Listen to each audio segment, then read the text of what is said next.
खैरागढ़ जिला इन दिनों नक्सलियों के लिए काफ़ी सेफ जोन या सेफ जिला माना जा रहा है। नक्सली दंपत्ति पति पत्नी ने खैरागढ़ जिले में आत्मसमर्पण के लिए इसे चुना। एमएमसी जोन के कई वारदातों में शामिल थे तथा इसी सक्रिय क्षेत्र में काफ़ी बड़े बड़े घटना को अपनी अंजाम देने के प्रयास में रहते हैं।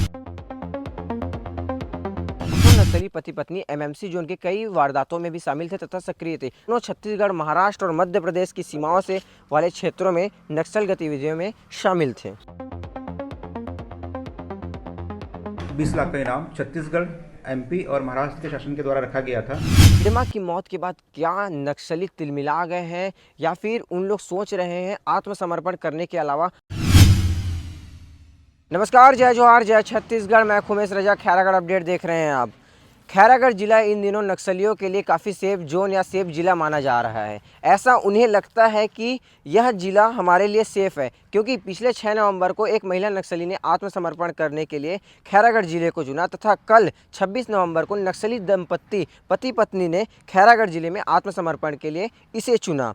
बता दें कि एमएमसी जोन, जिसे मध्य प्रदेश, महाराष्ट्र और छत्तीसगढ़ जिले का मेन जोन नक्सलियों का माना जाता है, जहां नक्सली काफ़ी सक्रिय रहते था। इसी सक्रिय क्षेत्र में काफ़ी बड़े बड़े घटना को अपनी अंजाम देने के प्रयास में रहते हैं। इन दिनों खैरागढ़ जिले में कल की बात बता दें आपको, नक्सली दंपत्ति जिनमें 14 लाख रुपए के नक्सली हार्डकोर नक्सली धनुष उर्फ मुन्ना, जिसकी आयु थी 25 वर्ष, तथा उसकी पत्नी 6 लाख रुपए की इनामी नक्सली रोनी उर्फ तुले, जिसकी भी आयु 25 वर्ष थी। दोनों ने आत्मसमर्पण के लिए खैरागढ़ जिले को चुना। इन्होंने खैरागढ़ एसपी लक्ष्य शर्मा के समक्ष अपना आत्मसमर्पण किया व मुख्य धारा में लौटने का यह रास्ता चुना। बता दें कि इन दोनों मार डिवीज़न बस्तर एमएमसी, जिसे मध्य प्रदेश, महाराष्ट्र, छत्तीसगढ़ जोन तथा संबंधित कैडर में टांडा मलाजखंड एरिया में काफ़ी सक्रिय थे और विभिन्न नक्सली वारदातों में भी शामिल रहे। केसीजी पुलिस द्वारा नक्सल विरोधी अभियान लगातार संचालित किए जा रहे हैं तथा समय समय पर सुरक्षा बलों द्वारा नक्सली प्रभावित क्षेत्रों, ग्रामों में सिविक एक्शन, सामुदायिक पुलिसिंग करके कार्यक्रम चलाए जा रहे हैं। इसी का भी यह रिजल्ट हम मान सकते हैं, जिसमें खैरागढ़ जिले को लगातार सफलता मिल रही तथा नक्सली आत्मसमर्पण के लिए इस जिले को चुन रहे हैं। दोनों प्रतिष्ठित संगठन भारतीय कम्युनिस्ट पार्टी, जिसे माओवादी के मार डिवीज़न में बस्तर एमएमसी जोन में इन दोनों की सक्रियता काफ़ी महत्वपूर्ण मानी जाती है। दोनों नक्सली पति पत्नी एमएमसी जोन के कई वारदातों में भी शामिल थे तथा सक्रिय थे। दोनों पति पत्नी इन संगठनों में, माओवाद के संगठन में काफ़ी अहम सक्रिय भूमिका भी निभाते थे तथा इनकी बता दूं कि मैं आपको, रोनी जहां एमएमसी जोन प्रभारी और सीसी मेंबर रामदेर के साथ पार्टी के सदस्य के रूप में काम कर चुकी थी, वहीं उसका पति धनुष को कंप्यूटर व हिंदी अंग्रेजी टाइपिंग का विशेष ज्ञान था, इसलिए वह संगठन की तकनीकी और टाइपिंग से जुड़े काम को संभालता था। दोनों छत्तीसगढ़, महाराष्ट्र और मध्य प्रदेश की सीमाओं से वाले क्षेत्रों में नक्सल गतिविधियों में शामिल थे। सीसी मेंबर हिडमा, जिसे छत्तीसगढ़ का ही नहीं बल्कि देश के बड़े माओवाद का संगठन का मेंबर माना जाता था। हिडमा की मौत के बाद क्या नक्सली तिलमिला गए हैं या फिर उन लोग सोच रहे हैं आत्मसमर्पण करने के अलावा हमारे पास कोई यह ऑप्शन नहीं है कि हम क्या करें? इसी कड़ी पे खैरागढ़ जिले में लगातार अब नक्सली आत्मसमर्पण के लिए आतुर हो रहे हैं।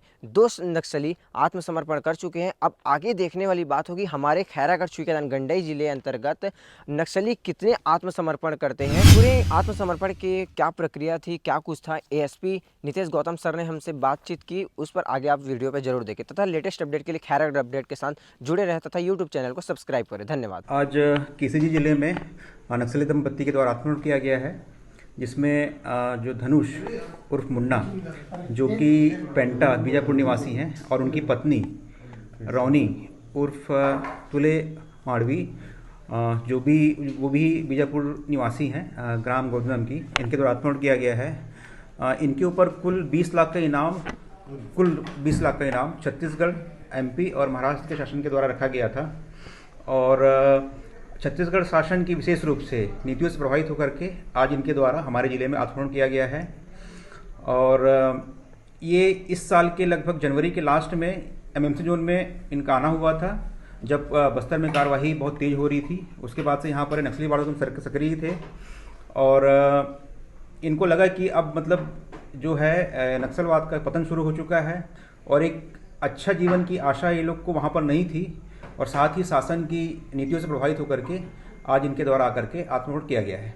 इसमें जो धनुष है ये 11वीं क्लास तक पढ़ा हुआ है, इसको हिंदी इंग्लिश दोनों टाइपिंग आती है, साथ ही गैजेट्स वगैरह जो हैं जो सॉफ्टवेयर हार्डवेयर का नॉलेज भी इससे अच्छा है और पूर्व में ये रामदेव के साथ में काम कर रहा था और इसके द्वारा जो प्रेस टीम संचालन इसके द्वारा किया जा रहा था, जो भी पत्राचार वगैरह होते थे या फिर प्रेस में जो नोट वगैरह आते थे उसकी तैयारी टाइपिंग वाइपिंग की कार्रवाई इसके द्वारा की जाती थी।